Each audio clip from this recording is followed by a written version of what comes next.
Your life began on a milkweed plant, an egg on the bottom of a leaf. And it only took a couple of days before a caterpillar came out to eat. Eating all day and sleeping at night on your milkweed throne.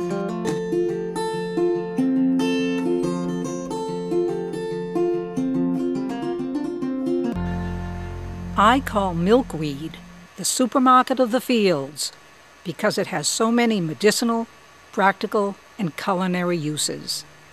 Bees and butterflies love it, and I do too. It grows in open fields, often in large groups. When the plant is cut, a sticky, inedible sap seeps from the wound. That's probably why it's called milkweed.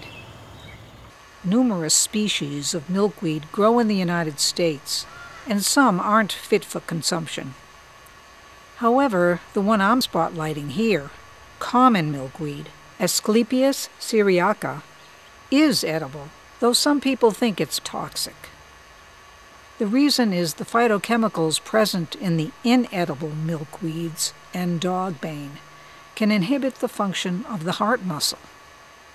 There's no proof that these are found in the common species.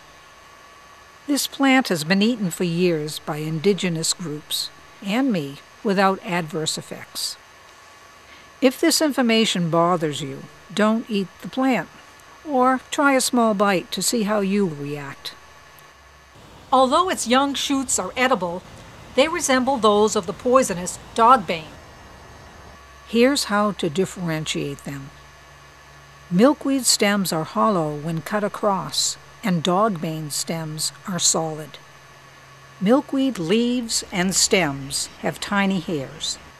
You'll need a magnifying glass to see these, whereas those of dogbane are smooth. As the two plants mature, they look different. Milkweed doesn't branch out, but dogbane does.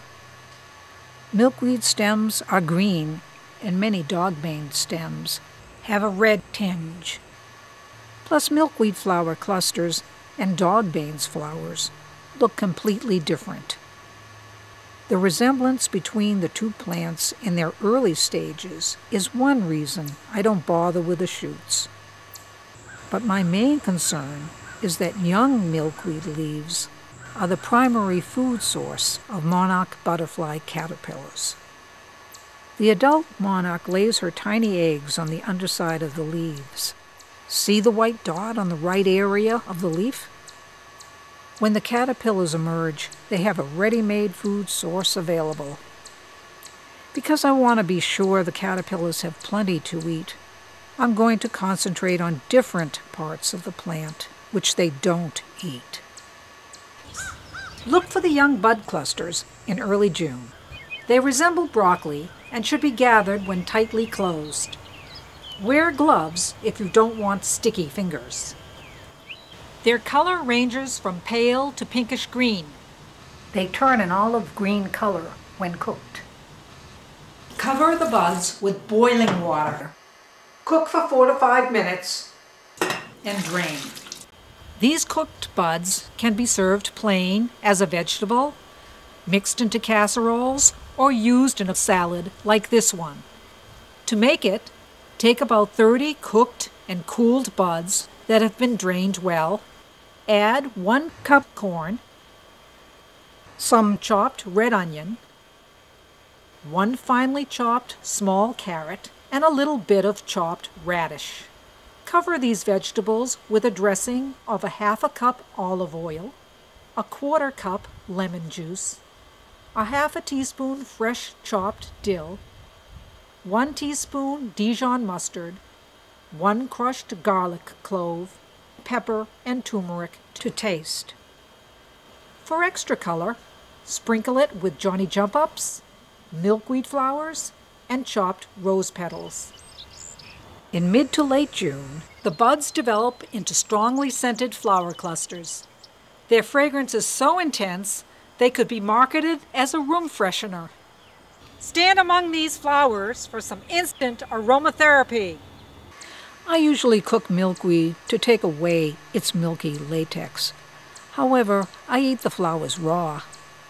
I put a few in salads and steep a cluster in water for 10 minutes or longer to extract its unique flavor.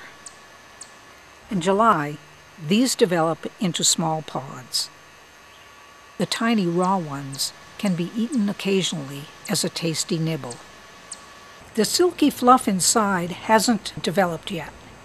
When they're a little larger, about 1½ inches, these pods can be cooked as a vegetable or put in casseroles and soups.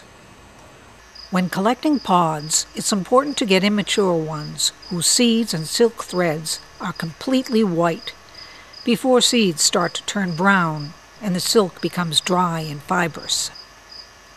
Use them as soon as possible as they begin to toughen once picked. There's a line that separates the pod into 2 halves. You can use a knife to open it to see the white insides. The immature seeds remind me of fish scales. These can be eaten as long as they can be easily pinched with your fingers. Simmer for a few minutes and add them at the last minute to stir-fries, soups, and pasta dishes. They have a mild flavor. Some people cook the outer pods and stuff them with fillings. I tried doing this, but my family members didn't like them. Oh well, can't please everyone. Here's a way to use entire pods. Remove the wilted flowers from about 20 pods. Notice there's a dry yellowish-white color on them. It's not a problem. I call this recipe Pod Thai, since it's based on a traditional Thai dish.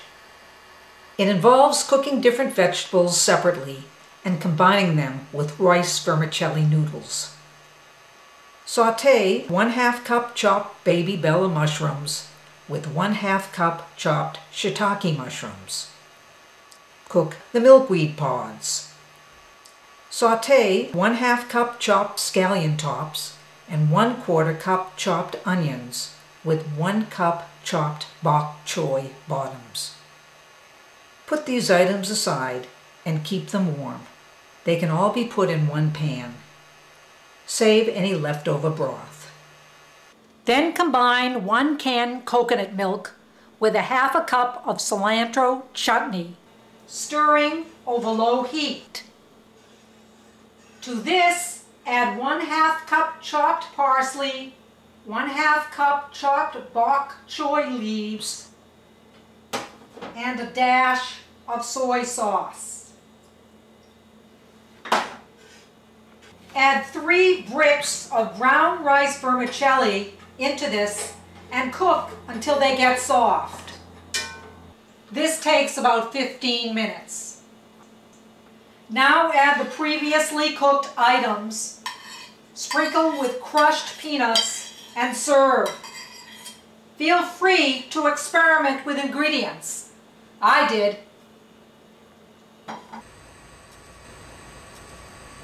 Many wild edibles are available only for a short time, but not milkweed. If you miss one part, soon there'll be others ready to harvest. Follow the seed of milkweed. Follow it down to the end of the street. Come on and leave behind everything. And leave behind everything.